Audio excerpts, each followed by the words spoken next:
Assalamualaikum warahmatullahi wabarakatuh. Pada kesempatan kali ini, kami dari kelompok 12 akan memaparkan materi tentang etika pasar bebas. Saya, Arifatul Amalia Febrianti, sebagai pemateri pertama, akan menjelaskan tentang pengertian pasar bebas. Pasar bebas adalah suatu keadaan ekonomi yang lebih fokus dalam mengedepankan produksi serta penjualan produk barang ataupun jasa tanpa adanya campur tangan pihak pemerintah. Pasar bebas menurut para ahli. Sudut pandang Adam Smith, pasar bebas adalah memberikan kebebasan pada masyarakat luas untuk bisa membuat dan melakukan kegiatan jual beli barang sesuka hati mereka.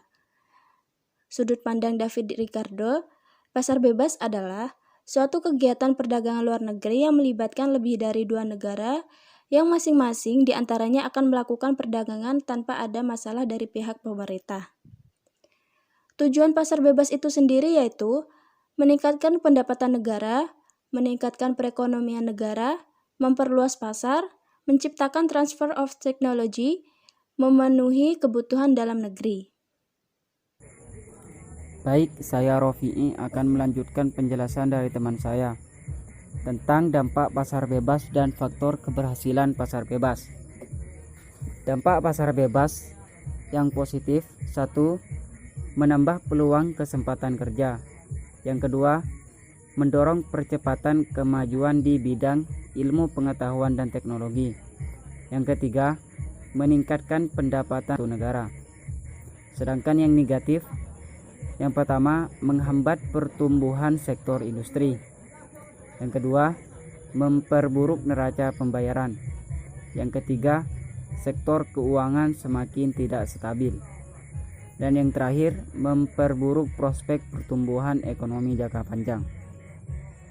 Selanjutnya, faktor keberhasilan pasar bebas: sumber daya alam. Yang kedua, ilmu pengetahuan dan teknologi. Yang terakhir, prasarana. Dan selanjutnya akan dilanjutkan oleh teman saya, Rosalinda. Baik, saya Rosalinda akan menjelaskan materi berikutnya tentang upaya pemerintah menangani pasar bebas. Yang pertama, pemerintah harus peka terhadap kondisi ini.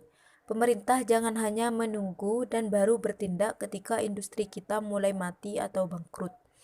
Yang kedua, pemerintah melindungi produk dalam negeri yaitu dengan melakukan pengawasan mutu. Yang ketiga, praktek KKN dan berbagai pungutan liar yang dilakukan pemerintah di semua lapisan harus dibersihkan. Yang keempat, pemerintah memperbaiki infrastruktur yang ada dan meningkatkan kualitas dari sumber daya manusia atau SDM. Selanjutnya, saya akan menjelaskan tentang pengaruh pasar bebas terhadap perekonomian Indonesia.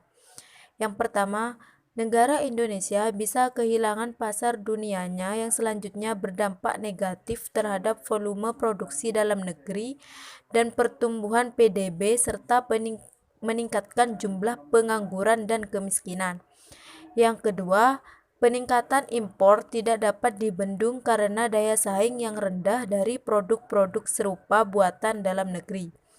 Yang keempat, pada bidang investasi, bebasnya arus modal antar negara sangat berpengaruh terhadap arus investasi suatu negara. Yang keempat, kerugian adanya perdagangan ekspor terhadap perekonomian disebabkan karena membanjirnya tenaga ahli dari luar negeri.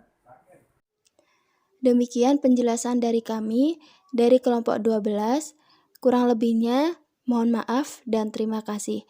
Wassalamualaikum warahmatullahi wabarakatuh.